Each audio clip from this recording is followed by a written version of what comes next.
You're listening to Turi Writers' She Said What podcast. I'm Turi, along with Marcy Persky. You know that old expression, the more you pay, the more it's worth? Well, it's true. Also, the more you forget, the more you'll remember, whether you want to or not. How you feeling? You know, it's weird. I had a good night's, such a good night's sleep because I wasn't coughing my brains out. Yeah. But then this morning, I was coughing my brains out. I think I am getting better. I have faith. I believe, like some kind of faith healer, that I will get better. You know, it's weird. You want to know about yourself, like when you're hypochondriac and when you're being unrealistic and when you're just sort of in denial about whatever's going on. So I tend to fall on this side of, well, if I'm dying, then I'll know when I'm dead kind of response. Well, you're the opposite of everybody in my family. We're all like, we get on Google.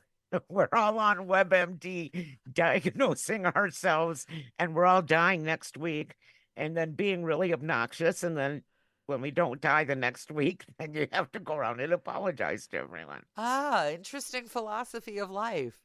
Yeah, there it is. WebMD. Yeah, I wonder what your family would have been like without WebMD. I have no idea. I one child whose name I shan't mention has cancer every week. Always. I shouldn't laugh. I shouldn't. Well, but it never is. Well, but here's the thing. You know, I'm convinced that if I decide that I have something awful every week, one day I'll be right. It's kind of like it's like sort of the lottery ticket purchase school of healthcare, and I don't buy lottery tickets either. So therefore, I decide that again, I'll know when I'm dead. If I'm dead, then I'll be like, oh look, I guess I was sick. We'll buy a lotto ticket when it's up around 1 billion, but we won $12 once. $12? Yeah. I did a scratch off at Dunkin' Donuts about 30 years ago. And Did you win donuts? I won a donut. Yes, that's it. Yes. Nice. That's all. That's it. You know, that's how I blew up my first talk radio gig. You know that. Making fun of lottery tickets as a prize. Yes, I do, because I read the book. You want to hear something that's really weird? Yeah. This is how fragile my ego is. I was telling somebody I know professionally and a little bit personally a story, and then I realized she had a copy of the book. I'd given it to her, and she was listening as though she'd never heard the story before. And then I thought, what a good listener. And then I thought, oh, wait a minute. She didn't read the book. Did you say something? Nope. Don't embarrass your friends by pointing out that they never read your book. And there is an audio version now. I'm not giving her that one for free.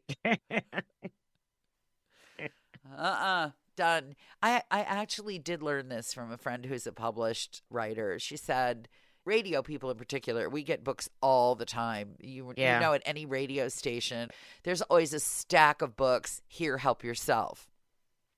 In general, if you give somebody something for free, they don't value it. That's just don't. Probably true. Yeah. It's weird. People value what they work for. Stuff I gave my kids, they treat like garbage, and you're asking yourself, well, why did I give them this? Why didn't I just make them work for it? Yeah. So I did that the other day with my youngest adult child. What'd you do?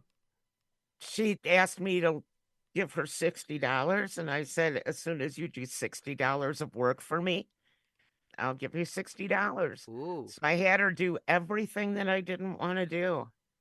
And she went out and she took care of the goats. Ooh, the goat that bites her, she took care of? Yeah. And she swept off my back deck. She did all my laundry. She washed a couple floors. I mean, I put her to work. Good. And then I gave her $60. Fair enough. And then she spent it on weed. So there. I guess you can't say what they can spend it on if they work for it. That's either. right. That's absolutely right. Yeah, well. At least she worked. Yes, she worked for it. I didn't just hand it to her. And she's applying for jobs everywhere now because she's ready to be done with maternity leave. I'm totally impressed, by the way. that someone who uses that much weed can also apply for jobs, because I, as you know, use zero weed. But if I did, I'd be applying for nothing. I'd be rolling around in a corner laughing to myself. She's not high all the time. She's a mom. She has a baby. It's like when I was a kid, my dad would come home every day from work and have a Beefeater's martini. He would have one martini and then he would go about his business. And I have friends that are teachers that will come home from work and smoke a joint and then go around, go. It's the same thing. I just don't know. It's not my world. I have zero idea. Well, I don't know. I'm afraid of losing my brain for any reason. I feel like it's going anyway, whether I want it to or not. I kind of know mine is, and I just don't care. Just like random things will pop into my head.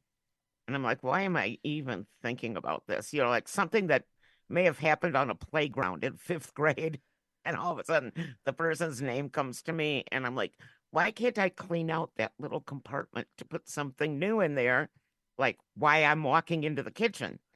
What do you need to get? We've had a version of this discussion, and Yes, and we have. you felt like And now we're older than we were. yeah. So now it's different. So what's happening now, as you point out, is my theory is that random weird stuff, like the fact that I had a crush in grade school on this little kid named Monty Furman, which is a great name, and I wish if I were a novelist, I would name somebody Monty Furman, because who else in this whole wide world? My first crush in elementary school Yeah. was a boy named Joey Bishop. Oh, God. And that's back when there was, I don't remember if he's an actor or a singer, but there was some famous Joey Bishop out there. I could Google it. But my point of this is yes. that I think it's the opposite of what you think is happening. Like the important stuff is leaving, and that's leaving room for the stuff at the bottom of the cauldron to come to the surface. Oh, please. I hope that it's that stuff. That's the stuff that I really don't need to know flying away. So like maybe, a recipe or something I'm trying to think of. No, because so now what's going to happen, now that I'm seeing this in action, now what's going to happen is that all the stuff we really need to know, like the combination to the lock on the cellar door where the storage stuff is, like that kind of stuff. Yeah. That's going to disappear. And you're going to be left with a bunch of jump rope chants and camp songs and the names of kids you had a crush on in third grade. That's what you're going to have. Yay. Weirdly, when my father was in the nearly end stages of Alzheimer's, which is the disease from which he died, when my father was coming around the home stretch there, we would have the family over to dinner, and he always hated the after dinner, what most people would recognize as after dinner grace. He never opened his mouth and said a word of it, right? It wasn't his thing. He's a scientist. My mother was the one with all the religious accoutrement. And yet, as he's coming to the end of the line, he's singing out the whole thing. And I'm thinking, I lived with you for 16 years. I never heard you do a word of this. And here it all is. It's in there, like the name of the kid that you had a crush on when you were in third grade. He also thought that he had been in our house as a kid and that he knew the family who had lived in our house before we owned it. Now, my father grew up in New York City, so obviously not true, but stuff was coming. It was bubbling up, and I think that it's a sign that my brain is leaving. I'm thinking of it as like, do you remember those lollipops that were like, first there'd be a red layer and then there'd be a yellow layer and then there'd be, right. What did they call those things? All day suckers? Something like that. Popsicles that are like that were called like firecrackers or something like that. The red, white, and blue. Huh. I thought those were 3 layers. The top was red, the white was in the middle, and the blue was at the bottom. They're kind of melded into each other. Oh, okay. The lollipop metaphor, it's like all the stuff you really need that's recent, that's all sucked away. Now I'm getting down to the middle things. And pretty soon, I'll remember what my babysitter watched on television in Frederick, Maryland when I was 2. I'm only going to go back to 7 years because I really want to open these stupid boxes that are sitting out in the goat shed that we moved from Flagstaff to Williams. But at the same time, I don't know, 5 years ago, Frankie told me he found a black widow in the goat shed. He So should I he have, should never have done that. He I should know, not I have know said a you would word. think he would learn. But now in my mind, every single box has been infested with black widows, even though they're taped shut and there's, or they're bins that are snap closed. But yes, I won't go in there for more than 2 seconds to grab goat food and run back out. What about going in there with gloves on? Uh, if I even saw a black widow, I would have to like rip my eyes out. It's, Okay, that's here's what you do. Ready? In the better weather, you ask Frankie to take a bin and bring it out to the porch and dump it out on the porch. yeah, And front porch, not yes, that porch the where one goats will get them. right. You don't want the goats eating it. Although they might like black widows. Do goats eat black widows? They eat every kind of weird thing. I don't think they can eat poison. Okay. I really don't think so. I think they probably can, but that's neither here nor there. So he's to dump a box out on the front porch for you to kind of kick it around and make sure that anything in there is gone. And then with gloves on, you can safely go through whatever's there. Maybe in August. There you I don't know. go. We have That's another snowstorm rolling in project for today. August. Project for August. I have a girlfriend. This is how bad the box thing can be. I have them in the attic, and in those boxes, I have a career's worth of cassette tapes. I have 2 of them out here, but I haven't even gone back for the rest of them. But you feel like maybe some natural disaster would just erase this whole problem for me. I have a girlfriend with a lot of boxes that she had in storage, and she took them out with high hopes of going through them.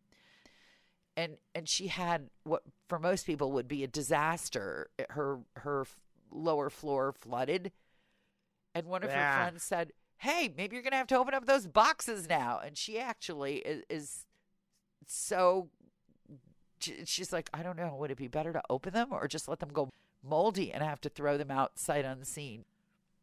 Well, when we moved from Chicago to Michigan and then Michigan to Arizona, Yes. there were still boxes that hadn't been opened since Chicago. Once Frankie and I got together, we decided that we had to, and we had one of those. I don't know if you would know what this is because you live in the city, but we had one of these giant storage things that people live in now. We What? rented They it. live in?